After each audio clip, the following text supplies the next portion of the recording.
Ansranan, connu pour ses soirées de folie, s'est bien calmé depuis que les frontières sont fermées aux passagers provenant de l'étranger. Depuis mars 2020, les hôtels et les restaurants ferment petit à petit leurs portes, faute de clients. Les activités culturelles ont été suspendues et les nuits sont devenues bien tranquilles. Avant la pandémie du coronavirus, cette ville du nord de Madagascar, connue aussi sous le nom de Diego Suarez, accueillait au moins 200 000 touristes par an. Mais les chiffres ont dégringolé pour rester à une cinquantaine de touristes enregistrés par l'Office régional du tourisme de Diego Suarez. Un grand défi attend donc l'Office pour au moins attirer ses amoureux de la nature, des architectures coloniales ainsi que de la saveur de la nourriture antiranaise.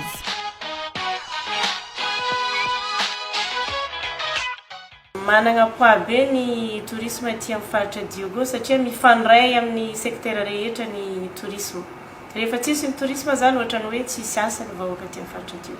Ansranan a pourtant de nombreux atouts, des plages pour le tourisme balnéaire comme Ramen, la mer d'Emeraude, le Cap Diego, Ampasindav, les Trois Baies, dont le baie d'Edwin, de Sakalav et la baie de Pigeon. La région offre aussi aux amoureux de la nature des circuits variés et riches en découvertes. Le Tsing gris et le Tsing rouge, la montagne des Français et la montagne d'Ambre. D'autres destinations sont également envisagées pour attirer le plus de touristes possible. L'Office du tourisme zao miezaka développer les circuits hafa ankoatry le fahita. Zay zao zany manao étude ny Windsor Castle, mianandrefana kely izy. Any akaikin'ny Ampasindava akaikin'ny ranomasina Lavaratra any. Ankoatran'ny Windsor Castle manao étude allée des baobab koa zay satria ty Diego manana baobab manokana endémique de Diego. Manana zay ato misy atao hoe ambilo ato atsinanana ato.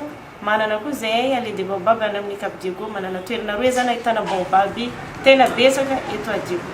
Depuis mars 2020, les opérateurs touristiques se contentent de la venue des touristes nationaux. Malgré ces atouts, Ansranan fait aussi face à l'obstacle des routes qui le relient aux autres villes de Madagascar. Puis, le sourire est revenu quand le chef d'État a annoncé la réouverture des frontières pour le mois d'octobre. La nouvelle a ravi les acteurs du tourisme de la Grande Île, mais les inquiétudes sont vite revenues. La relance du secteur est une toute autre affaire. Faute de perception de vignettes touristiques, les caisses de l'Office régional sont à sec. Mampieritreritra ihany hoe atao ahoana no hanao relance amin'ny secteur tourisme aty satria ny Office du tourisme no miantoko manokana manao ny promotion nefa sarotra be nanaovana promotion raha tsy manana vola nanaovana relance zegny amin'ny secteur tourisme. Pour relancer le secteur du tourisme, le ministre du Tourisme Joël Rangiamanjanto évoque une nécessaire synergie entre le secteur public, les opérateurs privés et la population avec le soutien des partenaires techniques et financiers. Dans son message à l'occasion de la Journée mondiale du tourisme, il annonce les 7 grandes lignes à mettre en œuvre pour la relance, la feuille de route comme il les qualifie. La stimulation de l'investissement afin d'accroître l'attractivité de Madagascar en tant que destination d'investissement. La promotion de la destination pour faire connaître les attraits de la destination. Le renforcement de capacité des acteurs du tourisme afin de rehausser la qualité des ressources humaines.